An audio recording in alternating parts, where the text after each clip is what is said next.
Okay, so I'm going to be talking about what I did over my break. And so one thing I did was I worked at Olive Garden, and I'm a waitress. And so I worked 4 separate days, and luckily only one of those days, it was the last day of the never-ending pasta special, because that has been the bane of my existence. And so it's just because people will come in and get 4 refills, and I'm getting them more soup, more salad, and it's just a lot of work. So that was only one extra day, or one day of that, and then people were still asking about it, but this time I got to say no. So that was really, really nice that I got to do that. And then but there's like a new trend on TikTok that everyone's been seeing, where it's people will try and buy the cheese graters. And so I got asked all the time, like most of my tables are like, do you sell the cheese graters? And I'm like, I didn't know we sold them. And so like I've never sold one to someone, but like apparently I've seen it on my like For You page now, but like apparently on TikTok people will go to Olive Garden now and ask for the cheese graters. So that's just fantastic for me now. And is that like a thing where like previous employees would say that, or do you think people are just like starting stuff? I think some restaurants, like the managers will just sell stuff that's not everything that's not nailed down to the ground. And so I think at other restaurants maybe they have. I don't think we have them at my restaurant. No one actually, like, they just were asking if we sold them, and I was like, I don't know, but I don't think we do at my restaurant. But I don't even know why people would want them, because they break so easily. Like they literally, like, you set them down and like the middle part that will grate the cheese just like falls out all the time, and the cheese is always falling out, and it's annoying, but it's okay. And you can buy them on Amazon, because I looked. I was like, I don't know why you're asking me. I feel like there's an easier way to get this.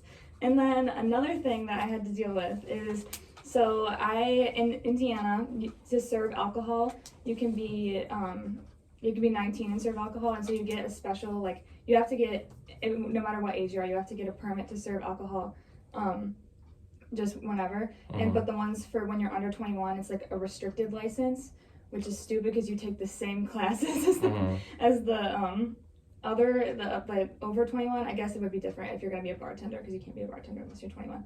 But if you're just serving alcohol, if the bar is making it, it's the same. And so my license is expiring, because tomorrow's my 21st birthday, and so that's expiring, so I have to get a new license. And apparently for the new license, I don't have to like retake any classes, but I have to pay $45 for a new license, which is just fantastic. And I have to get a new ID too, and I have to pay for that. So that's, being 21 is gonna be very expensive. So I'm really looking forward to that. But I've never had to like show my like permit before, but they were asking for a physical copy, and I was like, I'm not gonna give you a physical copy or order another physical copy of my restricted license when my new one's just gonna come. I'm gonna have to get a new one. So now I have to do that. So that's fantastic. And then another thing that I had to deal with is that this one table ordered like a bunch of bottles of wine, and like, which is fine if they order that, but a lot of the wines at Olive Garden are screw top, but there's a few of them that are the cork, and I can't do it. I've tried everything. When I was training, they tried to get us to do it. I don't even have my wine key thing anymore. Like, I just make other people do it, and they kept ordering all the wine that had the cork in it, because I'm technically supposed to like go up to the table and like show them the wine and like do all like the stuff they do at fancy restaurants, but I'm like, we're not that kind of restaurant. Like, I'm not doing that. And so I usually have to go have someone else open it, and it was just slowing me down, and that was a whole thing, and they were getting so mad because their wine was taking too long, but I'm like, you don't want me to open this wine at the table, because it's not going to get open. So that was a whole thing.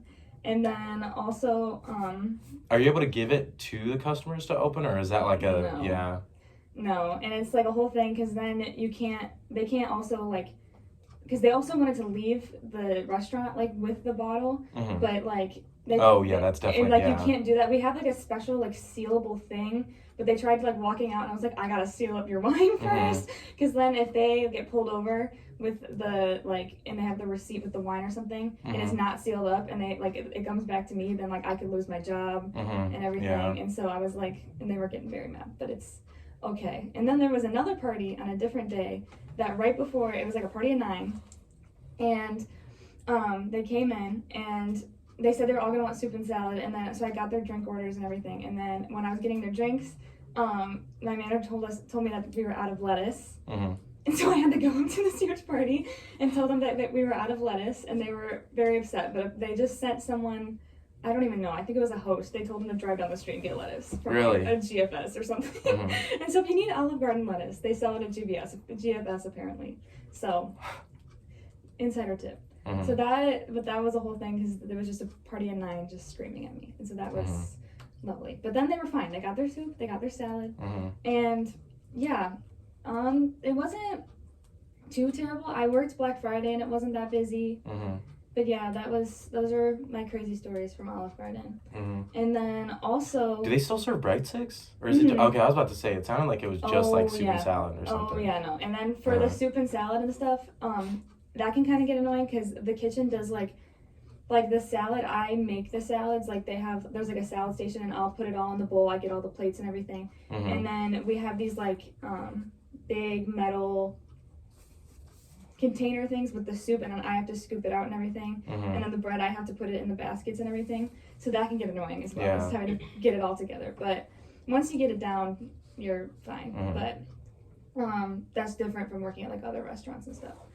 And then also over break, I had to study for an exam because I also have been having issues with my one class. Because now when you were talking about it, I was like, I should probably talk about this class.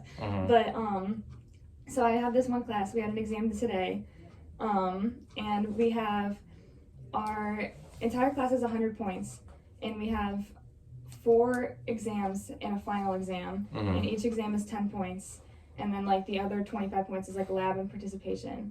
And so the exams are also all cumulative, so it keeps getting harder and harder each time. And we that's have to, rough. Yeah, it's bad. And we have to read 2 journal articles every week, and then there's usually a lecture, and then there's book readings and stuff like that, and all of that is on the test. Like there'll be questions about every single journal article, every single like reading that you had to do at the beginning of the year. Like he'll just pull up random stuff, and so that's always fun. It's not like super cumulative, like it's mostly on the stuff that like we learned, the newer stuff, but he'll pull up a random question from like week 2, and I'm like, are you kidding me? And then also what is frustrating is our tests are like handwritten, but we do like no homework that's handwritten. The only like homework we have is labs, and in lab we have 2 labs every week, and one is in Excel and then one is in R, which is like a computer coding, and which would be fine, but like for my major they have a class where they specifically teach us how to use R. But a lot of us haven't taken that yet. It's not like a prereq for this class. But he's just giving us classes or giving us labs in R. We're basically just having to learn R while also learning these like super complicated models. And I'm like, that's fantastic. But that's like all the homework and practice we have with like our equations and stuff. It's like a pretty math heavy class. All of our experience with it is on Excel and R, and we do no practice problems like on paper until like he posts like previous exams, and like we get like he has ones posted from 2021 and 2022, and that's the only like practice problems we get that are like handwritten. So that's always fun. Is it like I had a class where it was like really coding heavy in the past, and it was like we didn't really have, or granted the tests were multiple choice, but like you would still, the only like hand calculations you would do would be like following along with the code. Is it like... No, you have to do, like, he gives an equation, like equations and stuff, and you have to like solve it all by hand, and it's annoying, but hopefully that gets better. But I had to study for that basically all weekend, and so that was not fun, because since this was our 4th exam, and so it's been cumulative like up like through the whole year, like it's up, which I don't understand why it's cumulative if basically we're going to learn like a snippet of new material, and then we're gonna have the final exam. I feel like it's gonna be basically the same thing. Yeah. But oh well. I heard this class was really hard before I took it. I'm an aquatic science major, so I was like, people were like, oh no, this class is really hard. But I'm like, how hard can fish be? And it is very hard. And I was proved wrong, but it's a lot of work. But yeah, at least it's been rough, but we're almost done. I was very scared though. The exam was gonna be on Thursday. Yeah. I was gonna be really mad because my birthday's tomorrow, and I was like, if I had to study and be hungover for this exam, I'm like, I would have just taken the L. I would have just, and our exams are also weighted like so heavily. And he's like, oh well, I give you a bunch of exams, so if you do bad on one exam, like it doesn't affect it that much. And I'm like, what if you do bad on most? And then our labs aren't even weighted that much, but they take so long to do. Mm-hmm. Oh, and then we also had to do, like, every Tuesday, because our classes are Tuesday and Thursday, we have to do, like, journal article discussions on Tuesday, but he doesn't lead the journal article discussions. Like, each person got assigned, like, one journal article, and so every Tuesday, like, 2 people will have to present their journal article. And he's, like, contributed on these journal articles, so he knows everything about these journal articles, but then we have to, like, figure it out and present it, which is very frustrating. I had my presentation in October, and it was the scariest thing I've ever done in my entire life. But that also makes it frustrating, because then he's not, like, teaching the journal articles, but he'll ask questions on the exam about the journal articles. So that gets very, very frustrating. Yeah. But, yeah, I'm trying to think what else I did. Wait, so does everybody read the same one, and then 2 people present that? Yeah, just one person presents the article, but we all have to read it, because there's a quiz due every Monday night on the journal articles for that week, and then there's a quiz due every Thursday morning on the lectures, which is also frustrating, because they're not for completion, they're for, like, correctness, but he gives the quizzes, they're due before class.